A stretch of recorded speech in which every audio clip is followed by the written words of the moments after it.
Warahmatullahi wabarakatuh. Perkenalkan, nama saya Diki Fitriadi dari UT Jakarta. Di sini saya akan menjelaskan tugas yang sudah saya buat, yaitu tugas administrasi jaringan. Langsung saja kita bahas. Yang pertama, ini disuruh buat adalah seorang teknisi jaringan yang bertanggung jawab atas desain dan implementasi jaringan untuk sebuah perusahaan kecil yang sedang berkembang. Untuk kantor pusatnya, Departemen Penjualan 50 perangkat, Departemen Pemasaran 30 perangkat, Departemen Teknologi Informasi 10 perangkat, servernya 5 perangkat, koneksi WAN ke kantor cabang. Untuk kantor cabangnya total perangkat 20 perangkat, koneksi WAN ke kantor pusat. Alamat IP yang tersedia seperti ini ya teman-teman. Untuk nomor satunya kita suruh dibuat desain subnetting. Yang pertama, rancang skema sandwich yang efisien berdasarkan blok alamat IP yang tersedia. Tentukan submax, alamat jaringan, alamat broadcast, dan rentang alamat IP yang didapat digunakan untuk setiap subnet, sales, marketing, daya server, kantor cabang, dan one link. Yang C-nya, pastikan alokasi IP mendukung kebutuhan perangkat saat ini serta menyediakan ruang untuk pertumbuhan di masa depan. Untuk nomor 2, tab routing.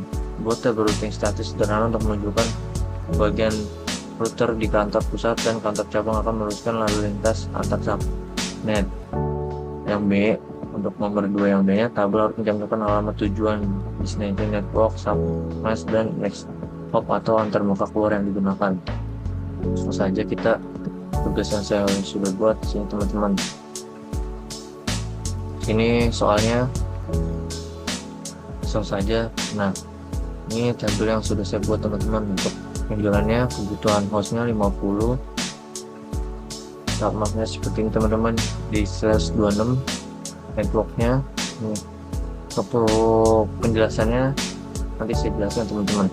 Pemasaran 30, kantor cabangnya membutuhkan 20 host, untuk TI nya 10, server 5, dan WAN-nya 2. Nah, ini penjelasannya masing-masing tabel ya teman-teman. Untuk penjelasan subnettingnya masing-masing tabel, yang pertama Departemen Penjualan. Departemen Penjualan memiliki 50 perangkat sehingga digunakan subnet /26 yang mampu menyediakan 62 host aktif. Pemilihan subnet ini masih menyediakan ruang tambahan apabila jumlah perangkat bertambah ya teman-teman. Sini seperti tabel yang sudah saya buat. Kita lanjut ke kedua, Departemen Pemasaran.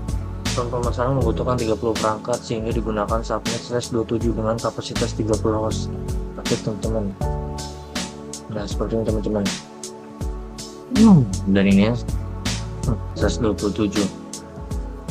Untuk kantor cabang memiliki 20 perangkat sehingga digunakan subnet /23 agar masih tersedia cadangan IP untuk pengembangan jaringan di masa depan.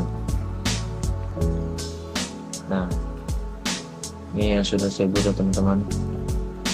Dan juga ada network address-nya, server range, dan broadcast address teman-teman. Lanjut ke Departemen TE-nya. Departemen TE menggunakan subnet /28 karena mampu menampung hingga 14 host aktif sehingga cukup untuk kebutuhan saat ini. Dan yang kelima, server. Jaringan server menggunakan subnet /29 karena hanya membutuhkan sedikit alamat IP namun tetap efisien. Dan yang terakhir, one link. Koneksi WAN antar kantor pusat dan kantor cabang menggunakan subnet /30 karena hanya membutuhkan 2 alamat IP untuk kedua router.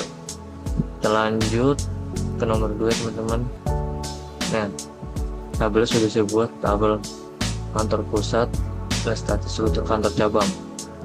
Di sini terpusatnya itu yang teman-teman di networknya, submasnya, next hop, interface, untuk keterangan menuju jaringan kantor cabang.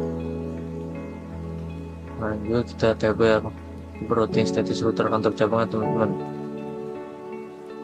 Seperti ini teman-teman. Situs 92.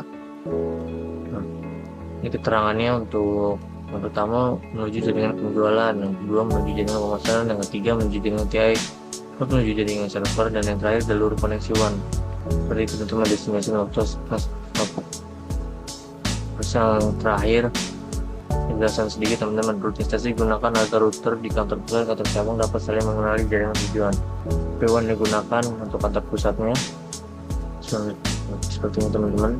Dan untuk IP kantor cabangnya seperti ini teman-teman. Simpulannya berdasarkan hasil perancangan metode VLSM sangat membantu dalam pembagian alamat IP agar lebih efisien sesuai kebutuhan masing-masing divisi.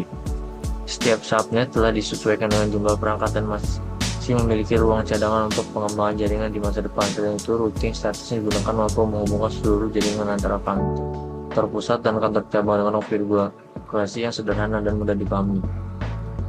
Demikian presentasi untuk tugas administrasi jaringan tugas 1 dari saya di Fitradi. Mohon maaf jika ada kekurangan dan salah-salah kata. Assalamualaikum warahmatullahi wabarakatuh.